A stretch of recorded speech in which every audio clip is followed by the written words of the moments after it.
Tempo comum, 23ª semana, quarta-feira, tema 96, paz na contradição, pontos a meditar. 1. As incompreensões e adversidades que podem surgir por seguirmos Cristo não nos devem surpreender. Junto dele, a dor torna-se júbilo. 2. A contradição dos bons. 3. Frutos das incompreensões. Pelo sinal da Santa Cruz, livrai-nos Deus, nosso Senhor, dos nossos inimigos. Em nome do Pai, do Filho e do Espírito Santo. Amém. Meu Senhor e meu Deus, creio firmemente que estás aqui, que me vês, que me ouves. Adoro-te com profunda reverência. Peço-te perdão dos meus pecados e graça para fazer com fruto este tempo de oração. Minha Mãe Imaculada, São José, meu Pai e Senhor, meu anjo da guarda, intercedei por mim.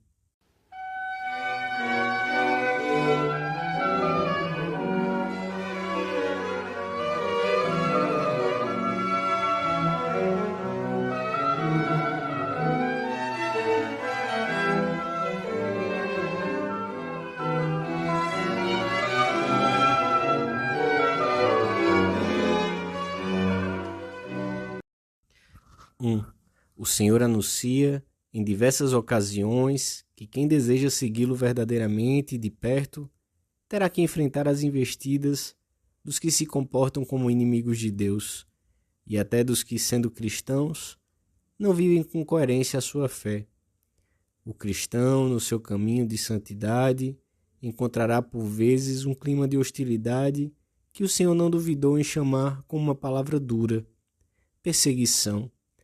Na última das bem-aventuranças, referidas por São Lucas no Evangelho da Missa, Jesus diz: Bem-aventurados sereis quando os homens vos odiarem, quando vos expulsarem e injuriarem e proscreverem o vosso nome como um maldito por causa do Filho do Homem. E não devemos pensar que esta perseguição, nas diversas formas em que pode apresentar-se, é algo excepcional, que se dará numas épocas especiais ou em lugares determinados. Não é o discípulo mais do que o mestre, anunciou Jesus, nem o servo mais do que o seu senhor. Se ao amo da casa o chamaram Beelzebu, quanto mais aos seus domésticos. E São Paulo prevenia assim o seu discípulo Timóteo: todos os que quiserem viver piedosamente em Cristo Jesus sofrerão perseguição. A perseguição, porém, não quer dizer desgraça, mas bem-aventurança, alegria e felicidade, porque é o cunho da autenticidade no seguimento de Cristo.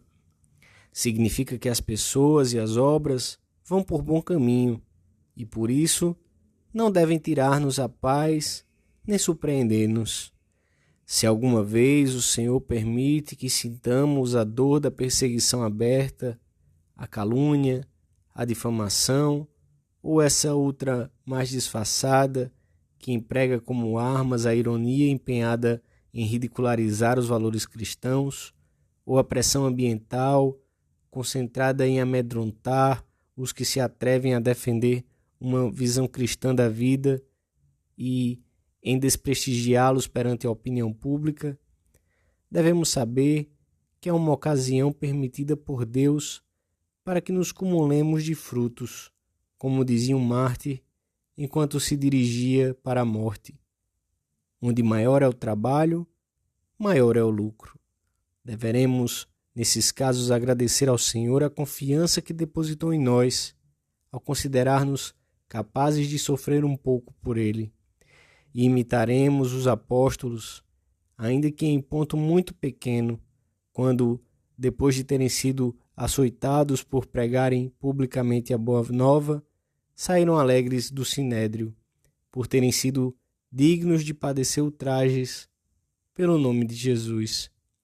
Não se calaram no seu apostolado, antes anunciavam Jesus com mais fervor e alegria, lembrando-se certamente das palavras do Senhor: alegrai-vos naquele dia e regozijai-vos, pois será grande a vossa recompensa no céu.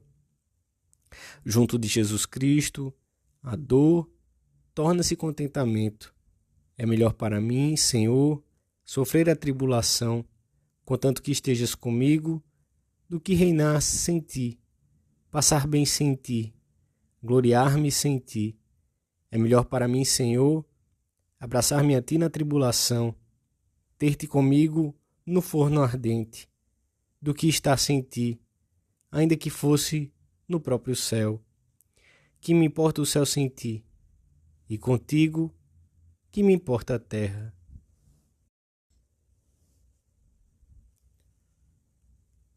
2. O Senhor também nos previne no Evangelho da Missa: ai, quando os homens falarem bem de vós, porque assim fizeram os pais deles com os falsos profetas. A fé, quando é autêntica, derruba demasiados interesses egoístas para não causar escândalo. É difícil, talvez impossível, ser bom cristão e não entrar em choque com um ambiente aburguesado, comodista e paganizado. Temos que pedir continuamente a paz para a Igreja e para os cristãos de todos os países. Mas não nos devemos assustar nem surpreender se, pela doutrina de Cristo que queremos dar a conhecer, deparamos com a resistência do ambiente, as críticas ou as calúnias. O Senhor ajudar-nos-á a tirar frutos abundantes dessas situações. Quando São Paulo chegou a Roma, os judeus que ali viviam diziam da igreja nascente: sabemos que sofre perseguição por toda parte. Depois de 20 séculos, vemos que a situação não mudou, ainda que tenham cessado as perseguições abertas. São cada vez mais os ambientes em que se qualificam de fanáticos, ultrapassados, integristas, os que simplesmente querem viver a fé e seguir os princípios morais, tal como a Igreja os define por meio do seu magistério. Descobrem-se falsos conflitos entre a ciência e a fé, entre o progresso da civilização e a doutrina imutável da Igreja. Faz-se finca-pé em erros históricos dos homens, muitas vezes falseando-os e certamente aumentando-os para atacar a Igreja, a sua instituição divina, os seus fins sobrenaturais e de salvaguarda dos valores humanos inerentes à condição dos filhos de Deus. Custa entender a calúnia ou a perseguição, aberta ou escondida, numa época em que se fala tanto de tolerância, de compreensão, de convivência e de paz. Mas são mais difíceis de entender as contradições quando procedem dos homens bons, quando de um modo ou de outro o cristão persegue o cristão e o irmão ataca o irmão. O Senhor aludiu claramente a essa situação em que as difamações, as calúnias e os entraves à ação apostólica não provêm dos pagãos nem dos inimigos de Cristo, mas dos irmãos na fé que desse modo julgam prestar um serviço a Deus.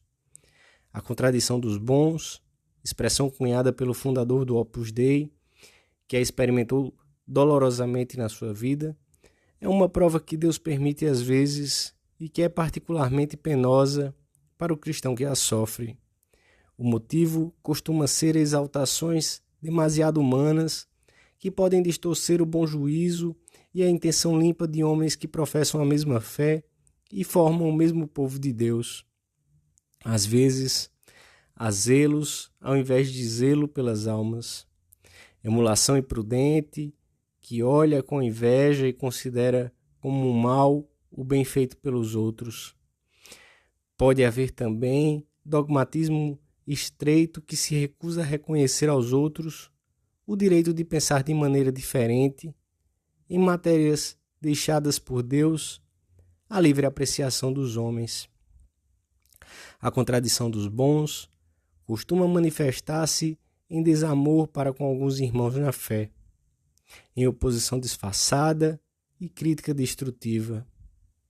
Em qualquer caso, a atitude do cristão, que antes de mais nada quer ser fiel a Cristo, deve ser a de perdoar, desagravar e agir com retidão de intenção, com o olhar posto em Cristo. Não esperes o aplauso dos outros pelo teu trabalho. Mais ainda, não esperes sequer, às vezes, que te compreendam outras pessoas, instituições que também trabalham por Cristo. Procura somente a glória de Deus e, amando a todos, não te preocupes se alguns não te entendem. 3. Devemos tirar muito fruto das contradições. Tinha-se desencadeado a perseguição violenta, e aquele sacerdote rezava: Jesus, que cada incêndio sacrílego aumente o meu incêndio de amor e reparação. Essas oposições não só não nos devem fazer perder a paz ou ser causa de desalento e pessimismo, como devem servir-nos para enriquecer a alma, para crescer em maturidade interior, em fortaleza, em espírito de reparação e desagravo, em compreensão e caridade, tanto agora como nesses momentos difíceis que, sem serem habituais, podem, no entanto, apresentar-se na nossa vida, far-nos-á muito bem meditar aquelas palavras pacientes e serenas de São Pedro, dirigidas aos cristãos da primeira hora, quando padeciam calúnias e perseguição. É preferível, caso Deus assim o queira, padecer fazendo bem a padecer fazendo mal. Deus servir-se-á dessas horas de dor para fazer o bem a outras pessoas. Algumas vezes, Ele chama-nos por meio dos milagres, outras pelos castigos, outras pelas prosperidades deste mundo e, por último, em outras ocasiões, chama-nos por meio das adversidades. Não há situação em que não tenhamos motivos para estar alegres e otimistas, com o otimismo que nasce da fé e da oração confiante. O cristianismo já esteve demasiadas vezes em situações que pareciam acarretar-lhe um perigo fatal, para que nos deixemos atemorizar agora por uma nova prova. Os caminhos pelos quais a providência resgata e salva os seus escolhidos são imprevisíveis. Umas vezes o nosso inimigo converte-se em amigo, outras vê-se despojado da capacidade de fazer o mal que o torna temível, outras destrói-se a si próprio, ou, sem o querer, produz efeitos benéficos para desaparecer a seguir sem deixar rasto. Geralmente, a Igreja não faz outra coisa senão perseverar, com paz e confiança, no cumprimento das suas tarefas, permanecer serena e esperar a salvação de Deus. Os momentos de dificuldades e contradições, que não devemos exagerar, são particularmente propícios para praticarmos uma série de virtudes.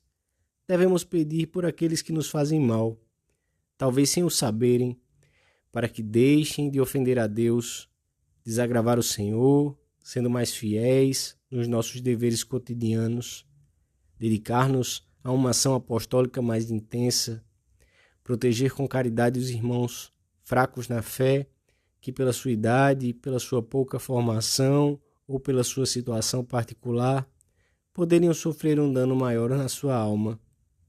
A Virgem, nossa Mãe, que nos ajuda a todo momento, ouvir-nos-á particularmente nas ocasiões mais difíceis.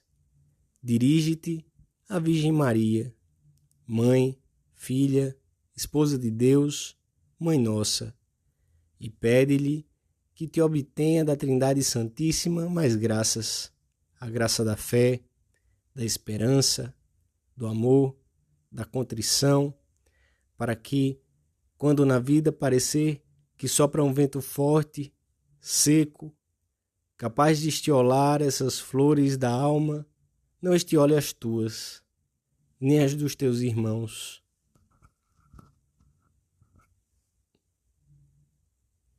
Dou-te graças, meu Deus, pelos bons propósitos, afetos e inspirações que me comunicaste nesta meditação.